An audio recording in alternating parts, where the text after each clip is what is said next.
Hola, ¿qué tal? Mi nombre es Hugo Alejandro y actualmente me encuentro cursando el 9º semestre de la licenciatura en Derecho con especialidad en Ciencias Penales. Y el día de hoy tengo el gusto de analizar con ustedes un tema que ha tomado relevancia y que se considera en nuestros días un tema de interés social significativo. Me refiero al tema bioético del final de la vida, es decir, el derecho a morir con dignidad, en donde analizaremos los resultados obtenidos en la entrevista realizada a la doctora Jacqueline Cortés Gamboa, quien es médico cirujano egresada de la Facultad de Medicina de la Universidad Autónoma de México, quien es investigadora adscrita a la Sociedad Iberoamericana de Ciencias Forenses, en donde brinda pláticas y diplomados en torno a la medicina legal. Sean todos bienvenidos. La muerte, fenómeno irreversible, es la parte final de la vida. Es un evento ineludible con el que termina un ciclo vital de todo ser viviente, incluyendo al hombre. Su definición y sus límites no son precisos. Solamente se puede asegurar, sin lugar a dudas, que ha ocurrido por la presencia de la desintegración y putrefacción. Así, al hablar de la muerte clínica, encefálica o celular, no es suficiente para su manejo por el profesional de la salud. El concepto y definición de la muerte ha variado a través del tiempo, de acuerdo con la cultura, religión y pensamiento predominante de cada pueblo, de cada época, creencia o no de la vida después de la muerte, que conlleva la esperanza de una nueva vida cuando la instancia terrenal haya llegado a su fin, la cual se caracteriza por una falta de posibilidades razonables de respuesta al tratamiento específico, que presentan numerosos problemas o síntomas intensos, un gran impacto emocional para el mismo, sus familiares y el equipo médico que lo atiende. Está en su situación relacionada implícita o explícitamente con la presencia de la muerte y un pronóstico de vida inferior a 6 meses. Platicaba la doctora Jacqueline que la muerte como fase terminal y parte de la vida misma, como resultado del envejecimiento y deterioro progresivo, orgánico o funcional, como resultado del daño producido por diversas enfermedades agudas o crónicas, cuya historia termina en la muerte a corto, mediano o largo plazo, se ha modificado por los recursos que proporciona el avance científico y tecnológico, los que muchas veces lo único que hacen es modificar la forma y el tiempo de morir. Preguntas como: ¿puede ser confortable el final de la vida? ¿Tenemos realmente derecho a morir con dignidad? Han sido motivo de grandes debates y polémica en nuestras sociedades. La idea de que el hombre tiene el derecho a morir con dignidad ha dominado el debate bioético contemporáneo relacionado con el final de la vida humana. Muchos de los autores que abogan por el derecho a la muerte digna entienden que este incluye el derecho a disponer de la vida mediante la eutanasia o el suicidio médicamente asistido, basándose para ello en el respeto a la libertad individual y su autonomía del paciente. Se afirma así que nadie tendría el derecho a imponer la obligación de seguir viviendo, en razón de que el sufrimiento externo ya no lo desee. De acuerdo con esta línea de pensamiento, en situaciones verdaderamente extremas, la eutanasia y la asistencia al suicidio representarían actos de compasión, y el negarse a su realización podría suponer una forma de maleficencia. Ahora que el avance de la ciencia médica nos permite asistir a las etapas finales de múltiples enfermedades crónicas, la medicina ha visto conveniente retomar su función de aliviar cuando no se puede prevenir ni curar. En busca de esos cuidados acuden los pacientes terminales y sus familiares a los hospitales, convirtiéndose la muerte en un evento hospitalario cada vez más frecuente, denominándose de este modo la medicalización de la muerte. La ética al final de la vida estudia los principios y consideraciones en el abordaje médico de estos pacientes. En la entrevista realizada a la doctora Jacqueline Cortés Gamboa, platicábamos un poco sobre la muerte digna y de ese deseo que se anhela de poder controlar la muerte. La doctora Jacqueline nos planteaba la idea de que la muerte podría representar un alivio para una persona condenada a horribles sufrimientos. Además, también es cierto que en ciertas situaciones la muerte puede ser percibida como un mandato o bendición divina, lo que equivale a no otorgarle al hombre el derecho de acabar con la vida de otra persona sufriente, donde la doctora Jacqueline nos menciona que así lo percibió Hipócrates, quien en su famoso juramento hipocrático reclama que los médicos el compromiso de no dar a nadie una droga mortal aun cuando le sea solicitada, ni tampoco dar consejos con tal fin.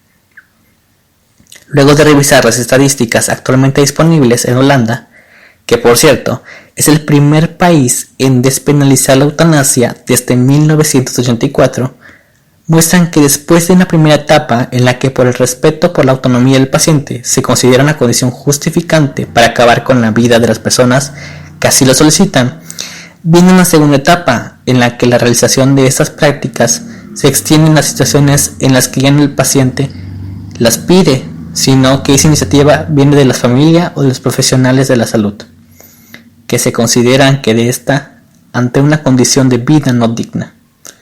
De este modo, la realización de la eutanasia ya no se justifica por referirse a la autonomía del paciente, sino que pasa a ser considerada como un acto virtuoso. Esas evidencias empíricas plantean la necesidad de reflexionar sobre lo que constituye la dignidad humana en la persona, especialmente en relación con el sufrimiento y la muerte, dos realidades que parecen poner a prueba nuestra concepción del sentido de la vida. El tema ha representado un gran problema en este punto, cuando la muerte es una elección y la vida una obligación. Lo discutible es si la sociedad puede obligar a una persona a vivir contra su voluntad, restando importancia a morir con dignidad. La religión y la moral no aprueban el suicidio, pero el morir dignamente no habla de suicidio, ya que es diferente resistir la muerte que suicidarse. De la misma manera que se diferencia entre permitir morir o causar muerte. Clínicos especialistas en ética y expertos legales siguen debatiendo sobre la posible justificación del suicidio asistido. Un aspecto interesante que los argumentos planteados por ambas partes se fundamentan es que estos se basan en principios morales similares. Por una parte, encontramos que el principio de autonomía recoge el derecho de las personas a tomar decisiones por sí mismas, y es quizá el argumento más sólido a favor del suicidio asistido. Los derechos individuales son la clave en la constitución de algunos países, por ejemplo el de nuestro país, México y Estados Unidos. Por otra parte, los defensores del suicidio asistido argumentan que las personas deben tener el derecho a tomar decisiones respecto a la finalización de su propia vida, de la misma manera que pueden decidir sobre la aceptación o el rechazo de otros tipos de tratamiento. Los opositores al suicidio asistido señalan que el derecho a elegir no debe incluir el derecho a morir solicitando por algún profesional sanitario que facilite la aceleración de la muerte. Encontramos el principio de la beneficencia, que se refiere a la obligación de hacer el bien, ayudar a las personas, y refleja una responsabilidad fundamental del profesional sanitario. Los defensores del suicidio asistido señalan que el hecho de ayudar a morir a un paciente en situación terminal que está sufriendo representa un acto compasivo, mientras que el rechazo a ofrecer ese tipo de ayuda prolonga el sufrimiento del paciente en fase de agonía.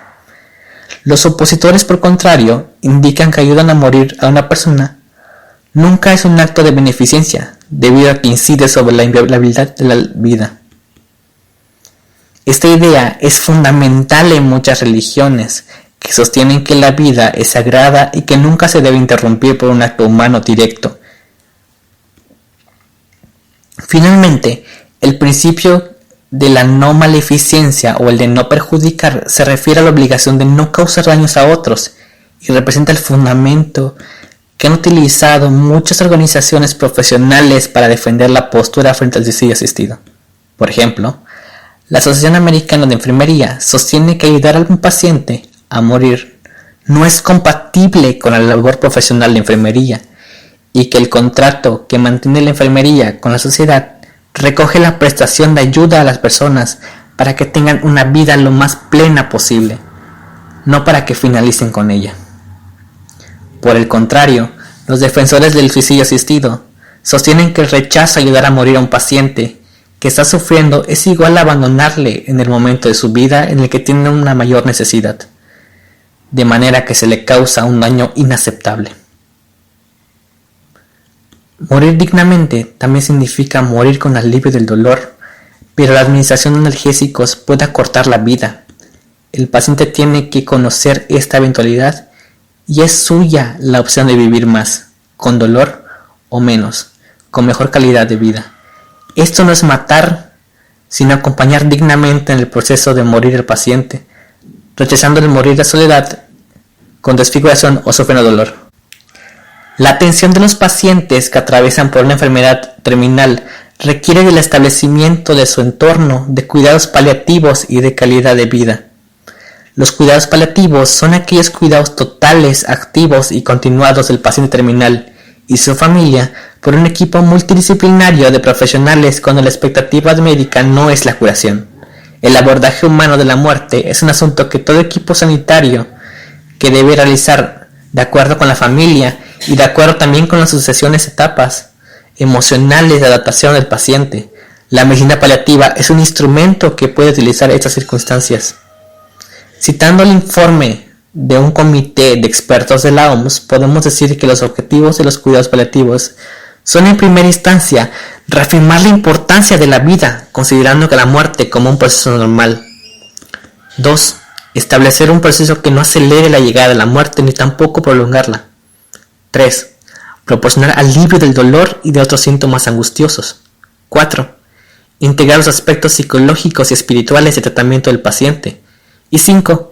Ofrecer un sistema de apoyo para ayudar a los pacientes a llevar una vida lo más activa posible hasta que sobrevenga la muerte. En este sentido, es importante apuntar que no debe confundirse morir con dignidad o el derecho a una muerte digna con la eutanasia, ya que la eutanasia no es precisamente un acto médico y el suicidio asistido médicamente no supone morir con dignidad. También es necesario clarificar las expresiones vertidas entre los profesionales del área de salud, pues a veces está esta confusión del propio debate. Así, en las contestaciones o encuestas realizadas por más de 800 médicos y enfermeras en un estudio realizado en Valladolid, se deduce que la muerte, o la mayoría de los que escuchan hablar del término muerte, asocian morir con dignidad a morir rodeado de cariño y apoyo de los seres queridos, eliminándose en la posible los dolores y sufrimientos. De muerte natural, a su tiempo, sin manipulaciones médicas innecesarias, aceptando la muerte con serenidad y con asistencia médica precisa y el apoyo espiritual oportuno según las propias creencias.